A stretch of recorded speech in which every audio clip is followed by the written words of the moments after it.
साथियों कल मैंने एक सोशल मीडिया पे एक वीडियो डाली थी जिसमें प्रधान द्वारा रूटावेटर चला के और मनरेगा का जो काम पूरा दिखाते हैं, फ़ोटो खींच के ले जाते हैं। तो मैं बात कर रहा हूँ गोंडा, जो गोंडा संभल के ही प्रधानी के अंतर्गत आता है। ये गांव अद्दू की नगरिया, और इस टाइम मैं उसी गांव में हूँ जो अद्दू की नगरिया है।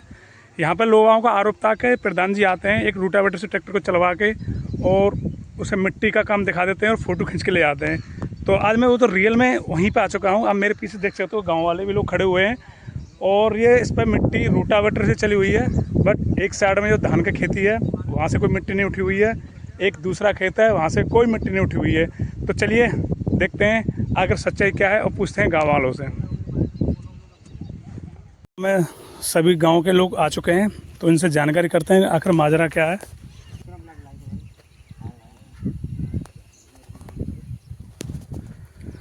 आपकी क्या परेशानी है? गांव कौन सा है? परेशानी ये हमारा गांव साहब अद्दू की नगरिया है। ग्राम पंचायत नंगला सवल उर्फ गोंडा में पड़ती है सर। प्रधान जी का नाम? प्रधान जी लाल है कि मैटर क्या है? मैटर ये ऐसा, ये रास्ता हमारे यहाँ की कोई सुविधा नहीं है। रास्ता हटका है, तमाम गड्ढे यहाँ। जैसा कि एक वीडियो वायरल हो रही है जहाँ पे एक रूटावेटर चल रहा है खेत ट्रैक्टर। ये रूटावेटर खाली मिट्टी दिखा रहे हैं, डलवा के आगे देखो तो काफी देर को ट्रैक्टर भी नहीं निकलते। तो क्या चलता? जैसा कि उन्होंने बताया कि एक जो प्रधान जी रूटावेटर चलवा देते हैं और आप देख सकते हो वीडियो में कि यहाँ पे जो रूटावेटर दिखा चला के और उसे मिट्टी का काम दिखा के फर्जी फोटो लेबर का फोटो डाल के और उन्हें ऊपर भेजा जाता है। क्या ये सच है? सच है सर। कितने दिनों से ये फोटो भेज रहे हैं? ये हो गए कम से कम बारिश स्टार्ट हुई उससे पहले से सारी सुविधा गलत है हमारे यहाँ की। आपका नाम क्या है? धर्मेंद्र कुमार है मेरा नाम जी। और क्या समस्या है आपके गाँव की? समस्या तो बहुत है हमारे गांव की। प्रधान जी इसकी तरफ देख ही नहीं रहे हैं बिल्कुल भी। अच्छा। ये बना रहे हैं और ये नरेगा के चक्कर में इस पर रूटावेटर चल रहा है, उसके नरेगा वाले की फोटो खींच के उस पर डाल देते हैं जिससे कि उसका काम दिखा दिया जाए। मतलब मिट्टी नहीं डलवा रहे हैं? नहीं डलवा रहे हैं, मिट्टी नहीं डल रही है, इस पर रूटावेटर चल रहा है बस। और रूटावेटर से ऐसा और होगा, बारिश अगर हो गई इस पे तो ये मतलब कीचड़ हो जाएगी, न तो कोई बाहर निकल पाएगा न कोई आदमी निकल पाएगा। आप क्या कहना चाहोगे इसके बारे में? साहब ये प्रधान जी बहुत गलत काम कर रहे हैं। यहाँ तो फोटो खिंचवाए लेबर लगा लेते हैं। बाकी और समस्या क्या है गाँव में? देखो मानसरोवर है, एक अमृत सरोवर, वहाँ की रास्ता बिल्कुल बेकार है।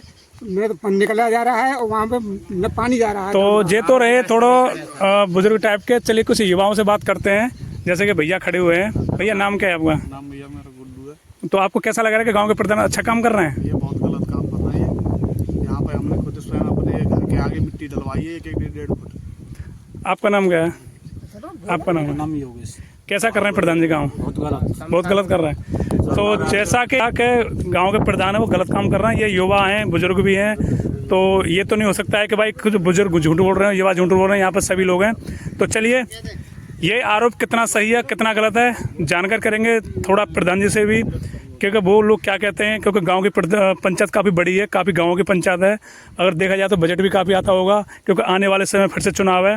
तो देखते हैं उनकी तैयारी कैसी है और पिछले गाँवों का विकास कैसा है। तो चलिए पूछते हैं प्रधान जी से कि आखिर ये उन पर जो आरोप लग रहे हैं कैसे आरोप लग रहे हैं, सच या गलत। अद्दू की नगरिया, तो चलो देखते हैं अद्दू की नगरिया का विकास।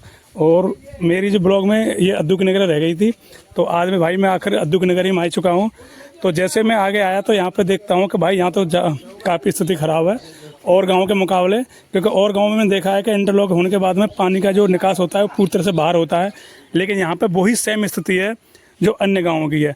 पानी इंटरलॉकिंग हो रही है, कुछ गाँवों में पानी का निकास नहीं है, जहाँ पानी का निकास है वहाँ इंटरलॉकिंग नहीं है। लेकिन इस गाँव में न तो इंटरलॉकिंग है और न ही पानी का निकास है। जहाँ पानी का निकास है वहाँ इंटरलॉकिंग है, लेकिन आगे चल के जैसे ही बढ़ेंगे तो ये अमृत सरोवर के नाम पे जो आजकल जो गांव के प्रधान हैं वो भ्रष्टाचार दिखा रहे हैं। शायद इस गांव में ऐसा कुछ नहीं है, सीधा पानी खेतों में और सड़क पर चल रहा है। यहाँ ना कोई अमृत सरोवर है और ना ही कुछ यहाँ पे कोई तालाब है। तो यहाँ पे कुछ लोग गाँव के हैं, तो इन्होंने मेरे को स्पेशली फ़ोन करके बुलाया था कि भाई हमारे गाँव में जो पानी का निकास बिल्कुल बेकार है और गाँव के प्रधान है वो कुछ नहीं कर रहे हैं। तो चलिए थोड़ा सा इनसे जानकारी करते हैं। गाँव का विकास कैसा चल रहा है भाई? कुछ विकास नहीं आ रहा, सब बेकार है बिल्कुल।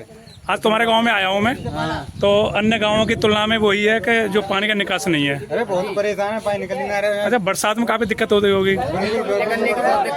कोई अमृत सरोवर के नाम से कोई तालाब वगैरह है? कुछ नहीं है।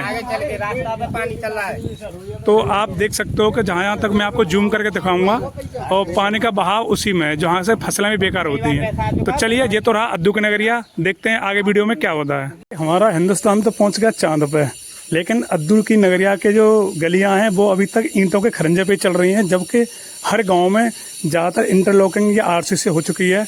लेकिन इस गांव में मैं देख रहा हूं कि अभी भी वही खरंजा है जो कि बरसों पहले 20-25 साल पहले जो ईंटों के खरंजे लगते थे, जिसमें टेढ़ी वेढ़ी ईंटें आती थी भट्टे से, उनको आके खरंजे पर लगा देते। तो एक कहावत है कि हिंदुस्तान पहुँच गया चांद पे, और इस गांव अद्दू की नगरिया के लोग अभी भी चल रहे हैं उस टेढ़ी मेढ़ी ईंटों के खरंजे पे। चलिए वीडियो में देखते हैं आगे को। कि भारत पहुंच गया चांद पर, अद्दू की नगरिया के लोग अभी निकल रहे हैं कीच में होके और आपके जो टेढ़ी मेढ़ी ईंटों के खरंजे पे होके। और यहाँ बताया जाता है कि यहाँ पे जो सफाई कर्मचारी है वो कभी आता है या नहीं आता है, मैं जानकारी करके बताऊंगा। कर्मचारी कभी आता है सफाई कर्मचारी? नहीं आता साहब, कभी आता ही नहीं है। तो खुद ही सफाई करते हो? तो भैया जैसे कि उन्होंने बताया कि यहाँ पे जो बच्चे पढ़ने लिखने वाले हैं, जो जाते हैं स्कूल को, निकलना नहीं आता है क्योंकि काफ़ी दूर तक घूमना पड़ता होगा। तो मेरा कहने का मतलब यही था कि जो हमारा भारत वो चांद पर पहुँच चुका है, लेकिन कुछ गाँवों की स्थिति ऐसी ख़राब है कि शायद वो अभी टेढ़ी मेढ़ी ईंटों के खरंजे पे होके या कीच मिट्टी में होकर निकल रहे हैं। हालांकि इस चीज़ को सरकार काफ़ी ध्यान दे रही है, योगी या मोदी सरकार जो भी हो, गाँवों को लेकर काफ़ी खर्चा कर रही है और यहाँ पर लाखों का बजट आता है। लेकिन अफसोस ये जो गाँव प्रधान है वो इस विकास में पैसे को नहीं लगाते। जबकि पिछली सभा हुई थी यहाँ पे अलीगढ़ में, उसमें योगी जी ने कहा था कि विकास के लिए पैसे की कोई कमी नहीं है। बट जब तक गाँव के प्रधानों की जेब भरना बंद हो जाएगा तो विकास होगा, लेकिन विकास नहीं होगा। देखते हैं, फिलहाल आगे आने वाले समय में चुनाव है, इन लोग वोट पर कहाँ चोट करते हैं ये तो आगे आने वाला समय बताएगा। देखते हैं कि इसी प्रधान को चुनेंगे या कोई और प्रधान होगा। तो चलिए भाई, मिलते हैं अगले गाँव में और देखते हैं कि वहाँ का क्या विकास है।